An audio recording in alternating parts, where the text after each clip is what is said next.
ఇవాళ రైతులు రోజుల తరబడి గంటల తరబడి చెప్పులు పెట్టి బీఆర్ఎస్ లేకముందు చెప్పుల లైన్లు ఉండే, బీఆర్ఎస్ ఉన్న రోజులు చెప్పుల లైన్లు మాయమైనవి. మళ్ళీ ఇప్పుడు కాంగ్రెస్ రాగానే మళ్ళీ ఇప్పుడు చెప్పుల లైన్లు స్టార్ట్ అయిపోయినాయి వరుస పెట్టి. మళ్ళీ ఇప్పుడు ఏందో యాపో బోపో తెచ్చిండ్రు, అది ఒత్తితే నడచలేదు, పిక్తలేదు. అది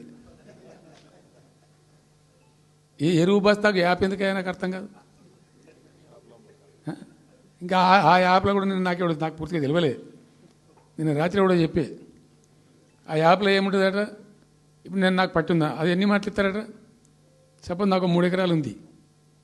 3 ఎకరాలు ఉంటే ఎకరానికి 2 బస్తాలు చొప్పున 3 సార్లు ఇస్తారట. అది అంటే 3 సార్లు పోవాలి. ఇక యాడికి పోవానో నాకే తెలియదు. మొట్టమొదటి యాపే దొరకదు కాలబెట్టి. అది ఏదైనా చదువుకున్న పోరాన్ని పెట్టుకొని విని పట్టుకొని తిప్పలు పడదామంటే కూడా ఆ యాప్ ఒత్తితే ఏం కనబడుతుందట.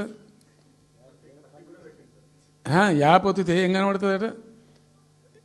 ఏ గోదాంలో ఎరువులు అని చెప్తారట. అంటే ఇలా గజ్వేల్లో చెప్తారు, రేపు సిద్దిపేటలో చెప్తారు, ఎల్లుండి సిరిసిల్లలో చెప్తారు. ఏ గోదాం పోవాలి, ఎటు పోవాలి. ఇంతకన్నా జోక్ ఉంటుందా? రైతులకు మండల కేంద్రంలో ఎరువుల దుకాణం ఉంటుంది, తప్పితే వాళ్ళ తాలూకా కేంద్రంలో ఉంటుంది ఎక్కువ. అక్కడ సాగుకారు ఉంటాడు, ఇచ్చేటోడు ఉంటాడు, అప్పిచ్చేటోడు ఉంటాడు.